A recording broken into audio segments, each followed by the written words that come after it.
Buenas noches, Tefi. ¿Se me oye? ¿Se ve y se oye?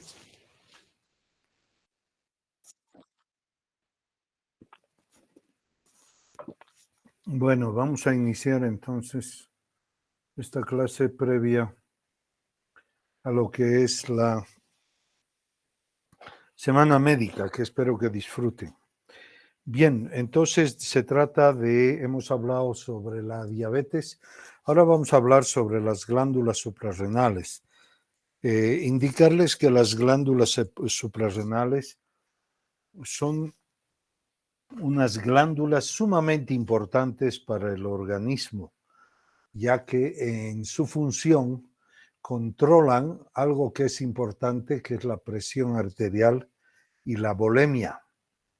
Sin presión arterial y sin volemia no habría posibilidad de que se puedan llegar o llevar las cosas desde los centros de producción hasta los últimos confines del cuerpo.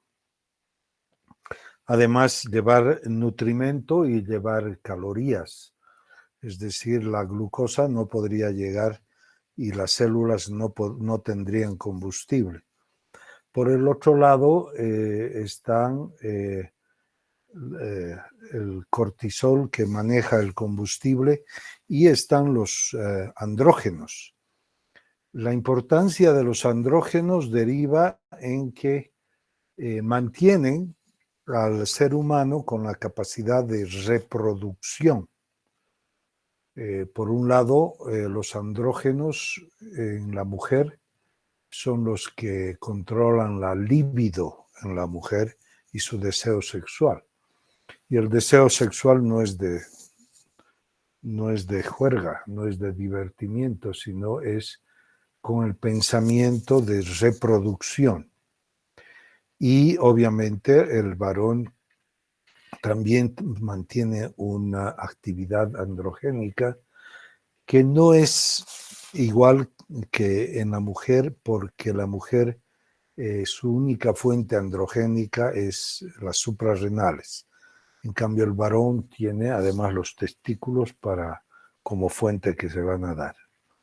Bien, entonces vamos a hablar varios puntos de estos y no solamente vamos a tocar la parte de la corteza suprarrenal, sino también de la médula y hablar algo de lo que es la hiperplasia suprarrenal congénita.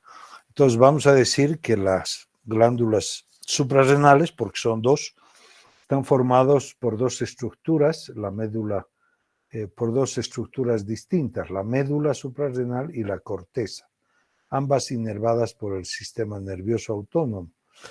El estado patológico causado por un déficit del funcionamiento hormonal de una o más hormonas, pero también hay un estado patológico por el excesivo funcionamiento de esta glándula. La médula suprarrenal está en la parte central, corresponde a un 20% de la estructura de la glándula, donde se produce la adrenalina, la noradrenalina, en respuesta a la estimulación simpática. La adrenalina y noradrenalina son hormonas de estrés por excelencia, son aquellas que se producen en situaciones en las cuales el cuerpo necesita combustible, glucosa, y reacción rápida muscular. Y la corteza libera a los corticosteroides, que están en tres vías metabólicas. La corteza está dada por una zona glomerular donde se producen se producen, se sintetizan los mineralocorticoides, cuya principal hormona es la aldosterona, cuya reabsorción, según los libros, que ya me he encontrado con dos personas que me dicen que los libros dicen que reabsorben el potasio. No. O sea, la aldosterona y los mineralocorticoides producen una reabsorción a la sangre de sodio y una excreción de potasio. Lo que hacen es manejar el sodio y el potasio, la aldosterona, con excreción también de hidrogeniones, y fundamentalmente está manejado los mineralocorticoides o regulado por el sistema renina-angiotensina-aldosterona. La zona fascicular, que es la más amplia, o la zona de los glucocorticoides, donde su principal hormona es el cortisol, ¿no? Esta tiene distintas acciones, como veremos, entre ellas son una acción hiperglucemiante, ahí está mal escrito, porque el cortisol o los corticoides, los glucocorticoides, son hormonas que se encargan de mantener los niveles de glucosa en la sangre en cierto nivel donde osmolarmente puedan entrar al cerebro y al corazón. Son dos órganos que no necesitan de la insulina para poder incorporar glucosa como fuente de energía. Entonces, los glucocorticoides estimulan la gluconeogénesis, estimulan la proteólisis, es decir, una lisis de las proteínas, las cuales los ácidos, no, son los aminoácidos. Lo que pasa es que estoy viniendo del hospital y estoy un poco todavía. Pero los aminoácidos van al hígado y se convierten en glucógeno y salen como glucosa a circulación. El cortisol también está a cargo de un proceso de la lipólisis o la síntesis de ácidos grasos, que lo que hace es, ácidos grasos van también al hígado a la producción de glucógeno y de glucosa. Tienen también un efecto antiinflamatorio, tienen un efecto inmunodepresor, por eso se utilizan los trasplantes, y además tienen un estímulo en las situaciones de estrés.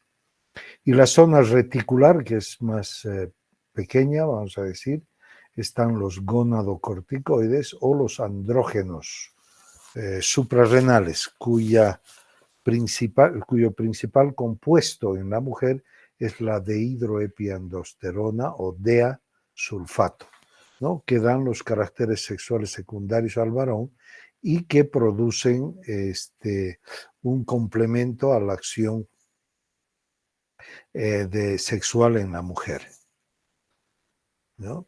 Ahora, la zona glomerular de un 15% es la más externa de la corteza.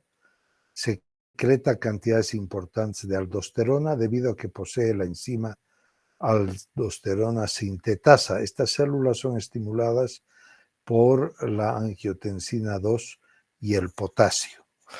¿Qué es lo que sucede? Que el angiotensinógeno que se produce en el hígado por medio de los mineralocorticoides van estimulando en la formación de angiotensina 1,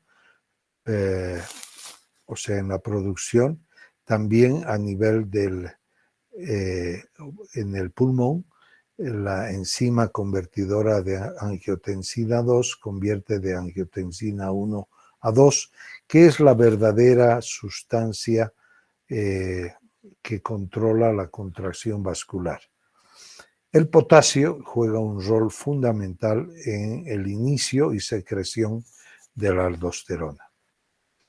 La zona fascicular, que ocupa un 75%, como decíamos, es la que secreta los glucocorticoides, cuya principal hormona es el cortisol.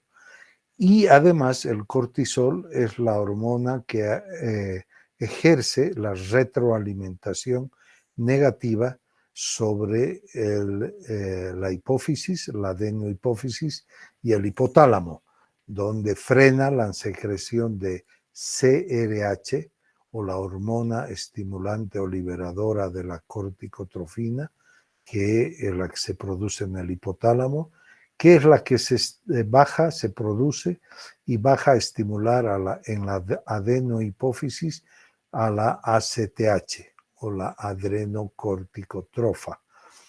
Y la ACTH es la que va a las suprarrenales y estimula sobre todo a la zona glucocorticoide donde está el cortisol, y lo que hace es un ejercicio de una retroalimentación negativa, controlando la esteroidogénesis.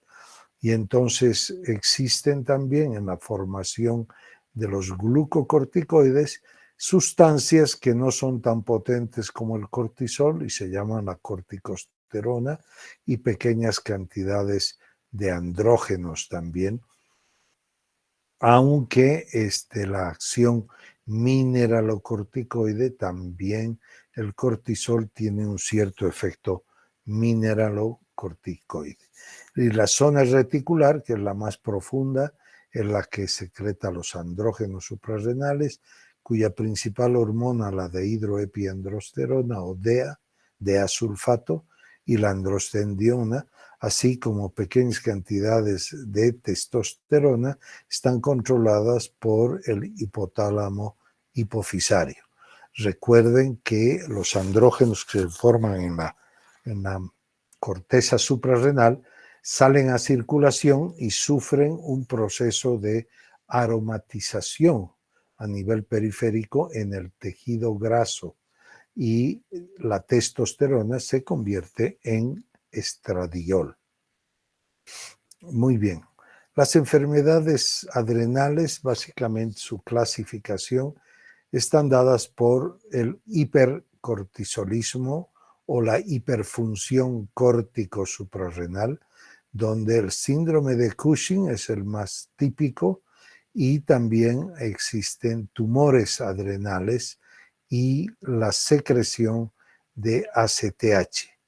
La secreción de ACTH está dada también por la adenohipófisis y por ACTH ectópica, producida ACTH por tumores a nivel del pulmón, tumores a nivel del páncreas o tumores a nivel abdominal, que producen ACTH o la hormona adrenocorticotrofa, y entonces las clasificaciones de las enfermedades adrenales serán la hiperfunción córtico-suprarrenal ACTH independiente, cuando el adenoma está en la suprarrenal, o cuando el adenoma está en la hipófisis produciendo ACTH, se llama un hiperfunción córtico-suprarrenal ACTH dependiente, juntamente con el grupo de enfermedades que producen ACTH de manera ectópica, ya sea en el pulmón o ya sea a nivel del páncreas. También dentro de los grupos de la hiperfunción córtico-suprarrenal está el hiperaldosteronismo, ¿no?, que puede ser primario o secundario. Entonces es también otro grupo, y este otro grupo que es la hiperplasia suprarrenal congénita, cuando hay una falla a nivel de las enzimas que metabolizan o producen la esteroidogénesis. El otro grupo de enfermedades es el de la hipofunción, donde la principal enfermedad es la enfermedad de Addison, ¿no?, y la deficiencia adrenal. A nivel de la médula tenemos fundamentalmente una hiperfunción medular suprarrenal, con lo que es la enfermedad del feocromocitoma. Bien, el desarrollo embriológico, entonces vemos que la médula depende del ectodermo, de las células de la cresta neural, y la corteza deriva del mesodermo de la cresta urogenital. y se ubican a nivel del polo superior de los riñones. Y acá vemos las glándulas suprarrenales que no tienen más de 3 o 4 gramos de peso.